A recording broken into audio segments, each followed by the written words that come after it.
Hello, Peter Charleston here. I'd like to talk to you about and discuss why people are so obsessed with money and why that doesn't actually make them happier.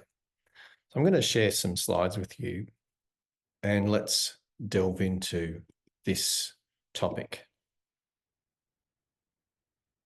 Here we go.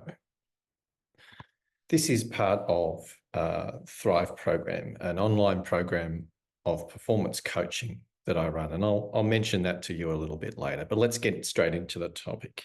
I think people need to redefine what success means to them. And I'm talking about a lot of my clients are fairly wealthy people, but I see a lot of unhappy, stressed out, very busy people who just aren't enjoying their lives. Now, if you don't have much money and you're literally in survival mode, trying to live off not much, then no wonder you become obsessed with money. You kind of need to in that situation. But a lot of people I see have a lot of money, but don't seem to have found happiness at all. That's what I want to talk about. This is what I'll call the wealth myth. Research has found that, and we're sold the idea that if you make a lot of money, then you're going to be happy. But the research has actually said that a difference in happiness levels between someone who earns, say, $5,000 and $50,000 is actually dramatic. But when you get over $50,000 per year income, the difference in happiness drops dramatically. So whether you earn $100,000 a year, $200,000 a year, $2 million a year, your happiness levels aren't that much different. So what's happened to wealthy people? Maybe their obsession with wealth and money hasn't led them to the outcome they want.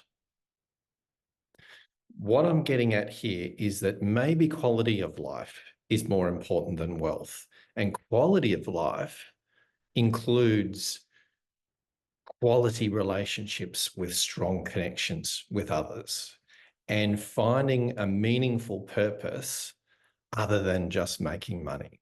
That's what I mean by many people need to redefine what success means. Part of this problem, I think, is that we seek extrinsic or external goals like money and wealth, status and popularity.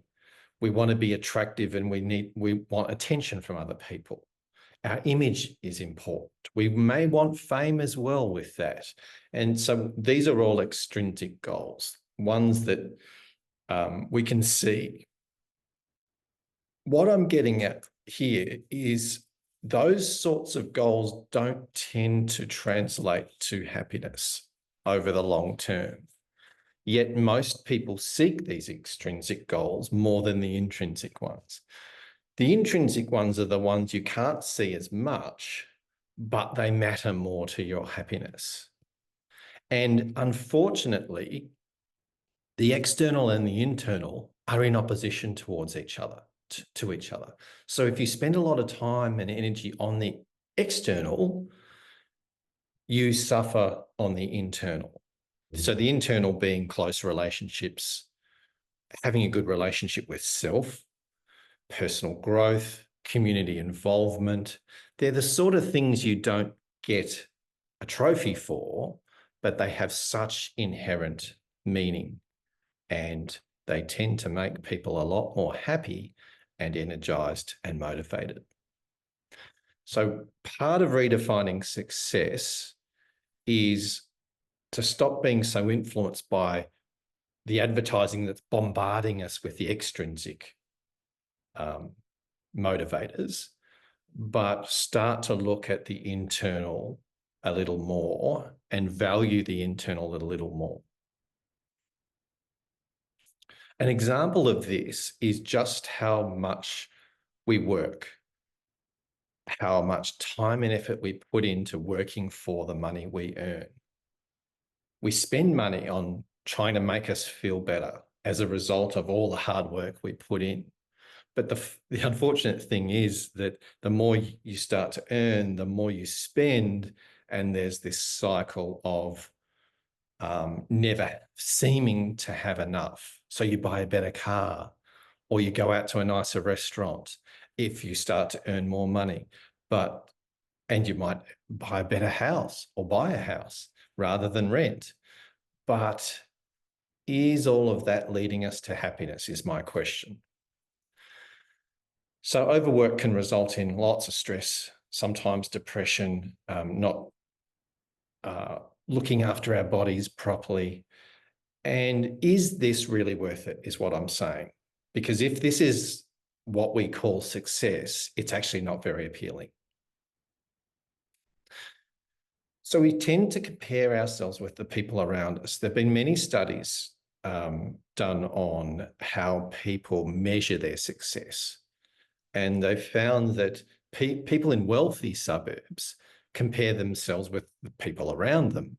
And so they compare based on certain things that wealthy people tend to have, such as how big their house is, or how nice their car is, or where they go for holidays. Whereas in people in less wealthy suburbs compare themselves with, again, what they can see around them that other people have. So success might actually be all relative. Think about the influence of advertising and the influence of those extrinsic goals. Look at the quote at the top that I found. Imagine how many customers the Las Vegas casinos would have if they advertised that the people that had just blown their children's school fees on blackjack. Imagine, and things like casinos run based on that desire for extrinsic goals. Imagine if the music industry were driven by the pursuit of money and not by the pursuit of quality music. And the outcome is quite obvious. Then we get manufactured music that doesn't have much quality. Imagine professional sports people with the same motivations, and politicians and teachers and doctors. What kind of world would we live in? Well, one that's very money-focused, competitive, individualistic. And yes, I'm suggesting that that's where we are now. And that's a major problem. So back to success is relative. So success is different for different people. So for some people, success could simply mean surviving off your weekly pay packet. For some, it's I got a high school education, or I come from a happy family. Success for some means loving other people, or owning your own home, or it's all sorts of things. It could be running your own business and doing that well. So think about your role models for what success means to you and how much influence they've had on you, and whether you actually want to continue to pursue that version of success.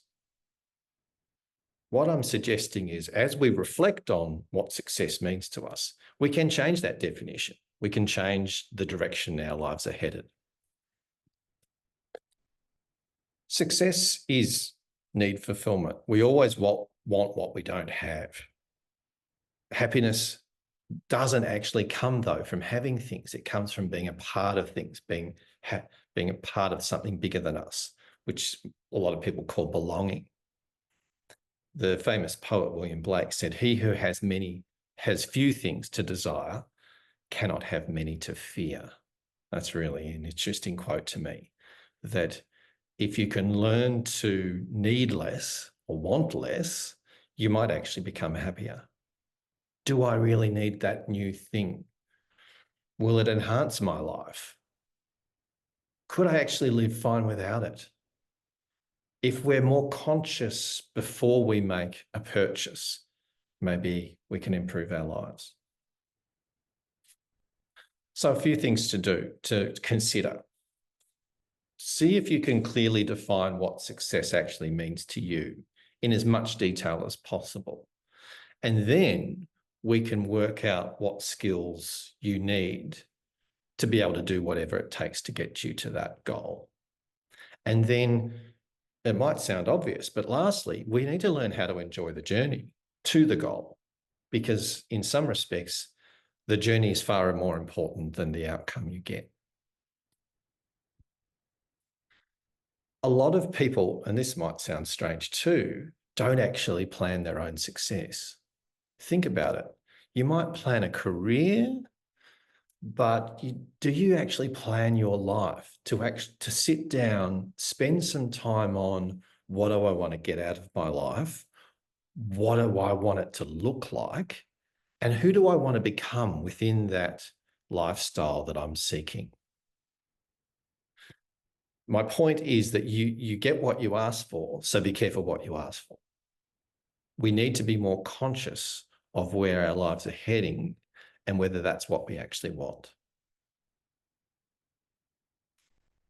So here I'm asking you to imagine what kind of life would actually make you happy, and let's plan how to get there. There are a couple of things that seem to be involved in any type of success, no matter how you define it. Communication skills play a part.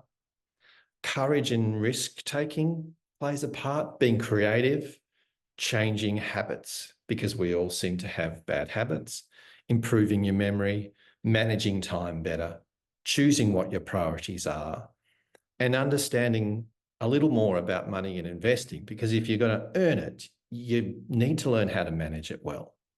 So there's a bunch of skills that you can learn regardless of your definition of success. And the Thrive program involves each of these skills in the topics we deliver. Part of success for anyone also is perseverance. The famous German poet Goethe once said, "Whatever you can do or dream you can, begin it. Boldness has genius, power, and magic in it." So here at the Thrive program, we help people become motivated to put effort into achieving their goals. And you can actually learn to have more courage in your life and to have more belief in yourself. These are the powerful inner forces that get you towards where you want to go. Lao Tzu, the famous Chinese philosopher, said it's important to examine both the short range and the long range. If you want to go far in a decade, you have to go far each year. If you want to go far each year, you have to make sure that you do something significant each day.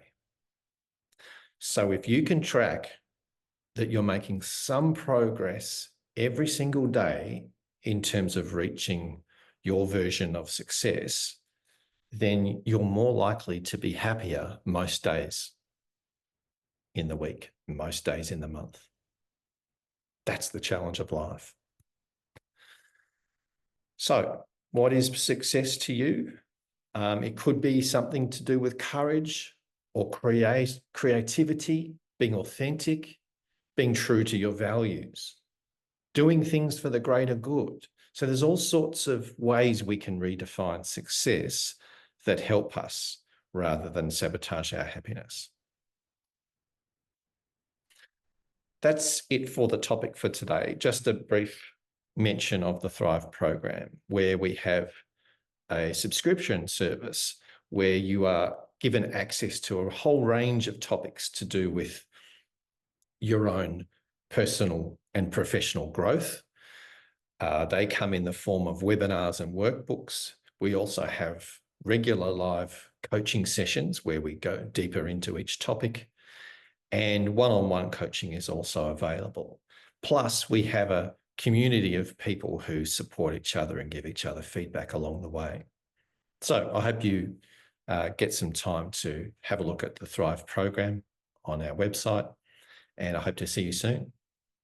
Thanks for watching.